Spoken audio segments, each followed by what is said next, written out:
जो आंवले के वृक्ष के नीचे दीप दान करेगा शाम के समय पर संध्या काल के अंतर्गत, तो उसके घर में कभी संपदा की कमी ना हो।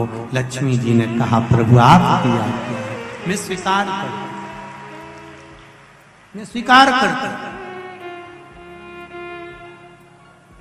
जितने भी लोग कथा श्रवण कर रहे हैं और जो लोग नहीं सुन पा रहे हो, इस कथा की एक छोटी सी बात जनमानस तक पहुंचाइए कि आंवले के वृक्ष के नीचे आंवला नवमी के दिन शाम के समय दीप दान अवश्य करें, जिससे आपके जीवन में खुशियां समाहित हो, जीवन में आनंद की।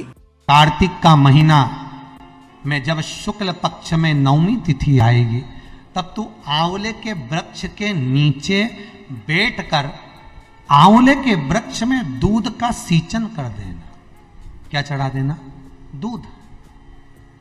जिस व्यक्ति को रोग सताता ही रहता है, सताता ही रहता है, बीमारी आती रहती है, जा ही नहीं रही होती है, तो उसको कुछ नहीं करना चाहिए। आंवले के वृक्ष के नीचे आंवला नवमी के दिन दूध चढ़ा देना चाहिए, फिर बीमारी दूर हट जाती है, व्यक्ति बीमार ही नहीं पड़ता। जिसको निमोनिया हो, श्वास की बीमारी हो, दमे की बीमारी हो, किडनी और लीवर से जुड़ी हुई बीमारी हो, उसके लिए सबसे अच्छी चीज है महाराज। चलने में हापड़ी भरा जाए, चलने में दम भरा जाए, तो आप आंवले के वृक्ष के नीचे दूध चढ़ाओ आंवला नवमी के दिन, काया ठीक होती है। तो जा, तू ये कर लेना। आंवले के वृक्ष के नीचे बैठकर जब तू आंवले पर दूध चढ़ाकर पूजन करेगी और उसी आंवला के वृक्ष के नीचे बैठकर जब तू अन्न का भाग ग्रहण करेगी, तब तेरा मुख में निवाला जाते ही वो औषधि का काम करेगा और तेरे शरीर की काया ठीक हो जाएगी। उस वैश्य की धर्म पत्नी ने हाथ जोड़ लिए गंगा मैया के मां में जाती, आंवला नवमी के दिन पहुंच गई आंवले के वृक्ष के नीचे, पूजन करिए। आज गोपाष्टमी है, कल आंवला नवमी है, और आप सबसे निवेदन करूंगा कि आंवला नवमी के दिन शाम के समय पर आंवले के वृक्ष के नीचे घी का दिया लगाकर कनक धारा स्तोत्र का पाठ अवश्य करें। नहीं आता हो तो मोबाइल पे उसको सुने, और एक बार आंवला नवमी के दिन आंवले के वृक्ष के नीचे कनक धारा स्तोत्र का पाठ चाहे संस्कृत में चाहे हिंदी में करना चाहिए। उससे साल भर लक्ष्मी की कमी नहीं आती और आनंद का अनुभव करो। कि शंकर भगवान भूत भावन भूतेश्वर, जब भगवान आंवला नवमी के दिन श्री हरि नारायण आंवले के वृक्ष की पत्तियों पर शयन करेंगे और भगवान शंकर उनका अनुमोदन करेंगे, तब श्री हनुमान जी महाराज उनसे विनती करने के लिए पधारते हैं। 33 कोटि देवता, भगवान विष्णु जब शयन से उठते हैं, देवसोनी एकादशी को जब भगवान उठेंगे, नेत्र खोलेंगे, तो प्रथम दर्शन भगवान विष्णु श्रीमद् भागवत कथा, स्कंद पुराण, पद्म पुराण, अग्नि पुराण, जितने भी पुराण उठाना चाहे सारी पुराणों को उठाकर देखना कि प्रथम वर्णन आपको मिलेगा कार्तिक महत्तम का, कि भगवान नारायण सर्वप्रथम जब नेन खोलते हैं अपनी देव सोनी एकादशी से सोकर देव उठनी एकादशी पर जब उठते हैं, तो भगवान नेत्र खोलकर सबसे पहले किसका दर्शन करते हैं? किसका दर्शन? स्कंद पुराण कहती है, विष्णु पुराण कहती है कि भगवान नारायण जब नेत्र खोलते हैं तो खुद की अर्धांगिनी लक्ष्मी भी नहीं, महाराज ब्रह्मा आदिक देवता सब खड़े, पर भगवान नेत्र नहीं खोलते। कब तक? जब भगवान शंकर अपने ही मुख से भगवान श्री हरि का गुणगान नहीं गाते, डमरू का नाद नहीं। एक कितना सुंदर संवाद यहां पर लिखा हुआ है। देव उठनी एकादशी के दिन भगवान उठेंगे और देव उठनी एकादशी के दिन भगवान उठकर अपना कार्यभार भगवान शंकर जी से लेंगे, उससे पहले ऐसा नहीं है कि केवल देवउठनी एकादशी पर भगवान उठेंगे। आज जब आंवला नवमी का दिन आया और भगवान नारायण ने शयन करते करते अपनी करवट को थोड़ा सा बदला, और बदलने के बाद भगवान की अर्ध निंद्रा हुई और नींद थोड़ी सी जागी, और जागने पर लक्ष्मी जी उनके चरणों के पास में विराजी थी, और विराजते से ही लक्ष्मी जी ने भगवान विष्णु जी से निवेदन करा, मेरे मन का एक संशय है, मैं आपसे कहना चाहती हूं।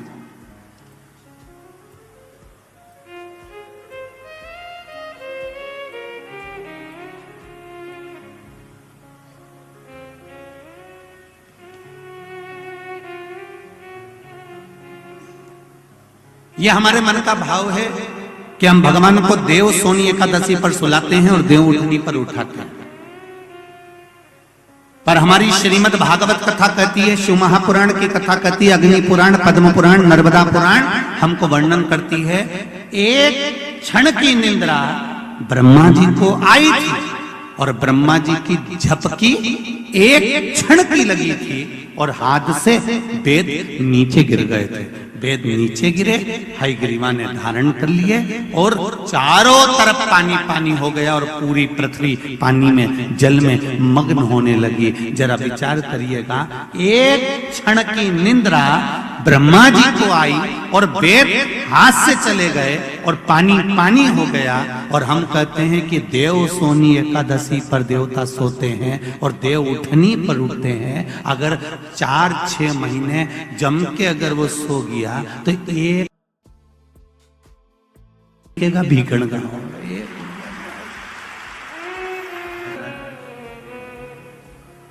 ये सोने की तो भगवान की लीला है। अगर सही तरीके से देखा जाए तो मेरा परमात्मा कभी नहीं सोता, वो तो हर पल, हर घड़ी, हर क्षण आपके लिए तत्पर बैठा रहता है। आपने आवाज लगाई और वो भागा।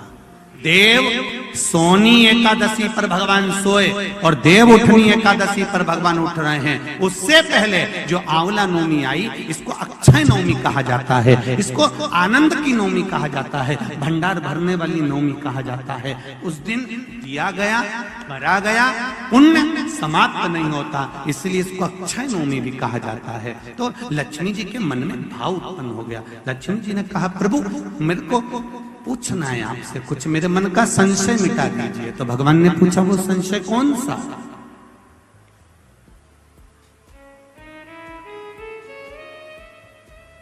क्या संशय है आपका?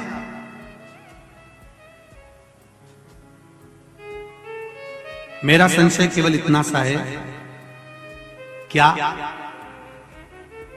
सोने से पहले आपने भगवान शंकर को पूरी सृष्टि का भार दिया था? क्या शंकर भगवान पूरी सृष्टि को सही से चला रहे हैं?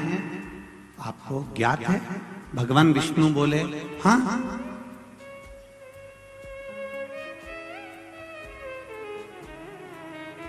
चला रहे। संशय मिटा दो। भगवान ने कहा, कौन सा संशय? मुझे थोड़ी सी परीक्षा ली। अभी तक नारायण भगवान करवट लिए थे, आज नारायण भगवान सीधे होकर पूछ रहे हैं, परीक्षा आपको लेना है? हाँ। लक्ष्मी विचार कर लेना। लक्ष्मी तुम्हारे मन में क्या शंकर भगवान के प्रति भेद उत्पन्न हो रहा है?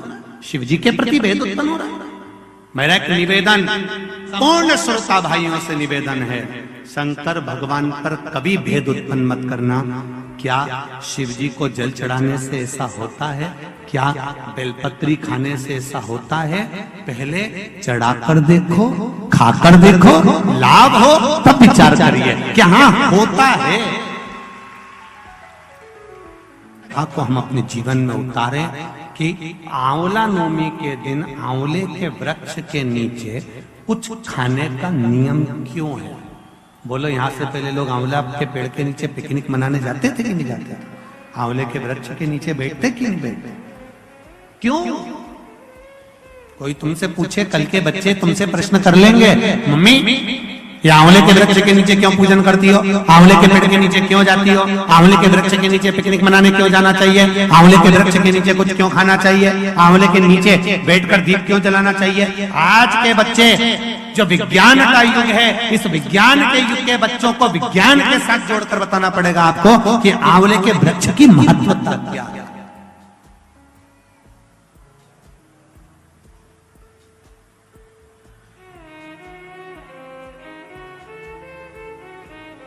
जिस जगह पर आंवले का वृक्ष होता है उस आंवले के नीचे बैकुंठ का निवास होता है, इसलिए भोजन आंवले के वृक्ष के नीचे करना। कल आंवला नवमी है, आंवले के वृक्ष की पूजन मेरी माताएं, मेरी दीदियां, मेरी बेटियां जब करें, भाई लोगों से भी निवेदन है समय निकालकर, केवल माताओं के लिए आंवले का वृक्ष नहीं है, आपके लिए भी है।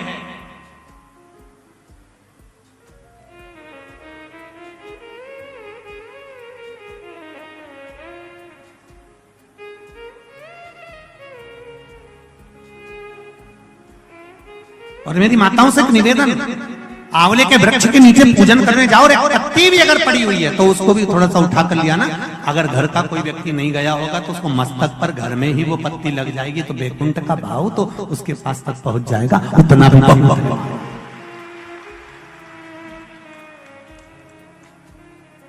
हमने मारवाड़ में देखा है कि आंवले के वृक्ष की पूजन करते समय माताएं आंवले की छाल का भी स्मरण करती है।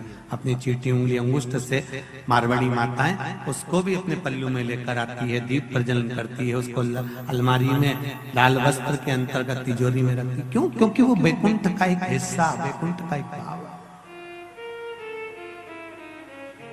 ब्रह्मदेव करें आंवले के वृक्ष के नीचे शंकर भगवान भोजन कर लें तो बैकुंठ के भोजन का फल मिलता है।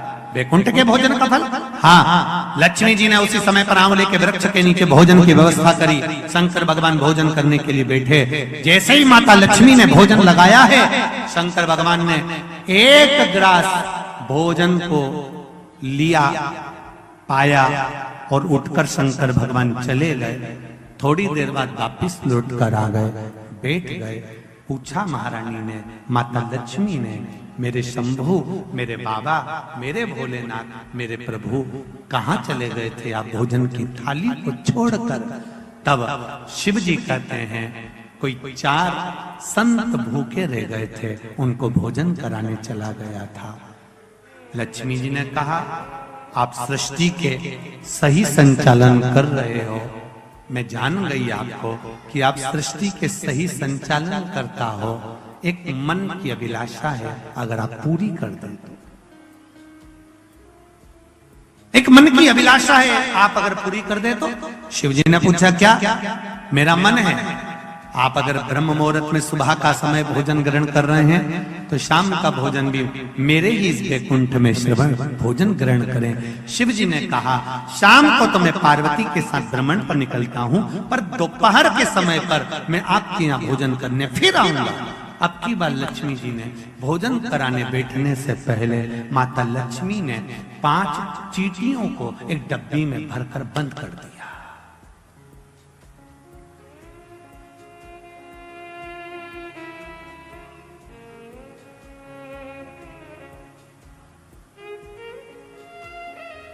पांच चींटियों को माता लक्ष्मी जी ने डब्बी में बंद कर दिया, भरकर बंद करा।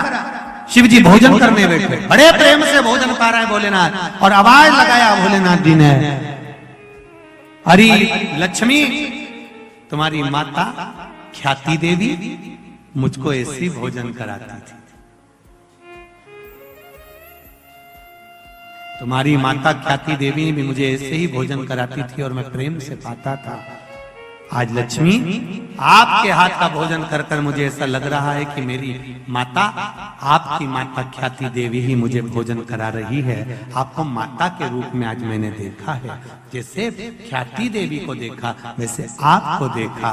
तब भोजन पेट भरकर शिव जी ने जब किया, आचमन करा, लक्ष्मी जी ने कहा भगवान नारायण ने आपको पूरी सृष्टि का भार तत्व दिया है कि पूरी सृष्टि का बोझ, पूरी सृष्टि का संचालन आपको करना है, पर मेरे मन का संशय यहीं धरा की धरा रह गया।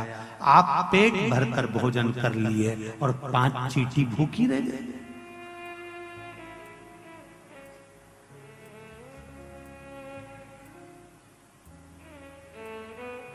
पांच चींटियां भूखी है।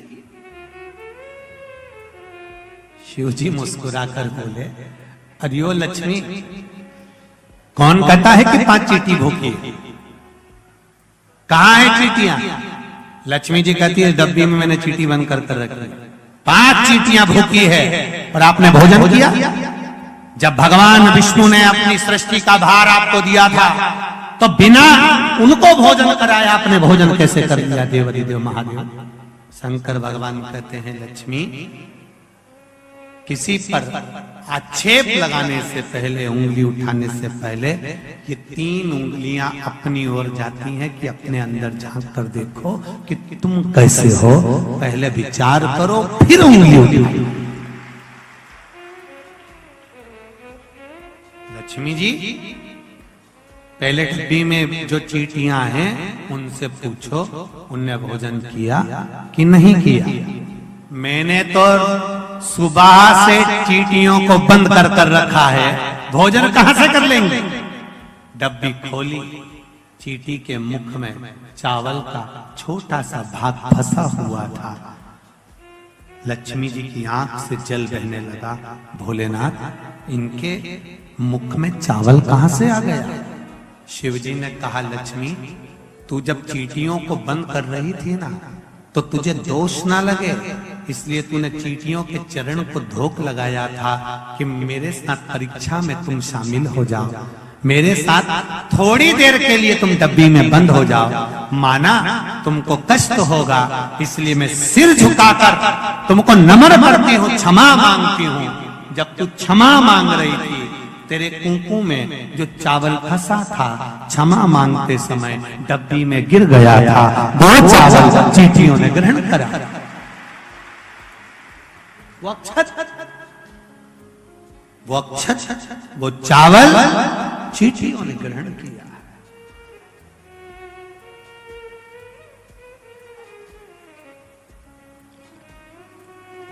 महाराज, वो चावल जो चींटियों ने ग्रहण किया,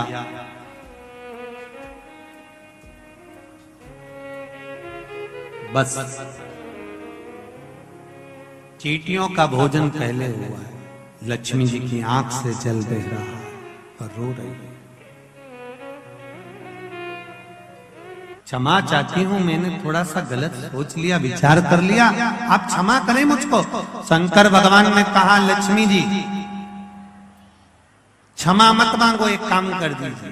क्या? बस एक कार्य चाहिए। अक्षय नवमी, आंवला नवमी के दिन जो आंवले के वृक्ष के नीचे दीप दान करेगा, शाम के समय पर संध्या काल के अंतर्गत, तो उसके घर में कभी संपदा की कमी ना हो। लक्ष्मी